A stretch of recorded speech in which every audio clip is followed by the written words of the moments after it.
château appartient au département de la Haute-Vienne depuis la fin du 19e siècle. C'est vrai que le musée s'est fondé depuis 30 ans sur 3 axes. Le rapport au paysage, au vivant, donc par définition et par extension aujourd'hui un rapport à l'écologie. On est dans un château, donc le rapport à l'histoire, et puis le rapport à l'imaginaire.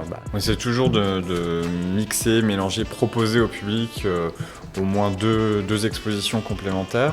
Donc là, en l'occurrence, une invitation à Samuel Richardot, donc un jeune peintre français, et puis de travailler en parallèle une exposition à partir de la collection, de la riche collection du musée, et souvent de créer des ponts entre ces deux expositions pour que sur une saison, le public puisse de manière assez fluide passer d'une exposition à l'autre et voir des langages artistiques très différents et aussi comprendre souvent au travers d'une même thématique le rapport au paysage, au sensible, au quotidien.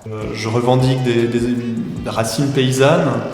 Et comme beaucoup d'Auvergnats, je suis ensuite monté à Paris pour faire l'école des Beaux-Arts dans le 6e arrondissement, à Saint-Germain-des-Prés. Sébastien n'a pas mon regard, il a une distance que je n'ai pas avec mes œuvres. Et cet échange, cette construction de l'exposition sur laquelle on travaille depuis maintenant 1 an, a permis justement de faire des choix qui sont aujourd'hui cohérents dans l'exposition. C'est d'ailleurs un peu le propos de cette exposition de collection, c'est revenir comme ça sur 30 années à la fois d'acquisition mais également de soutien aux artistes français et étrangers qui ont eu pour la plupart des expositions dédiées au musée de Rochechouart depuis 30 ans. Ce que j'aime beaucoup dans ce musée qui est avant tout un château, c'est tous les passages secrets et les portes dérobées que j'ai pu faire découvrir à mes enfants ce matin et ils étaient ravis.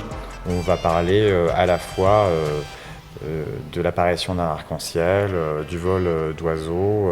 C'est des choses très simples, très immédiates et qui, mises ensemble, racontent aussi une histoire. On est doublement singulier puisqu'on est à la campagne et dans un château.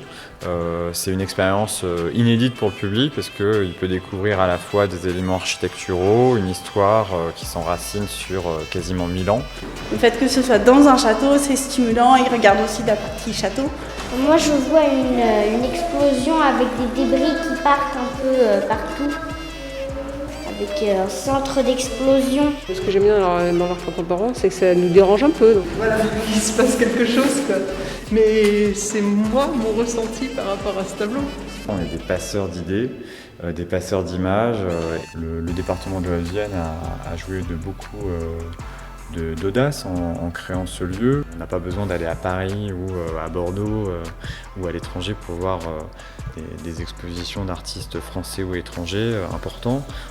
L'art, il appartient à tout le monde, l'art contemporain d'autant plus.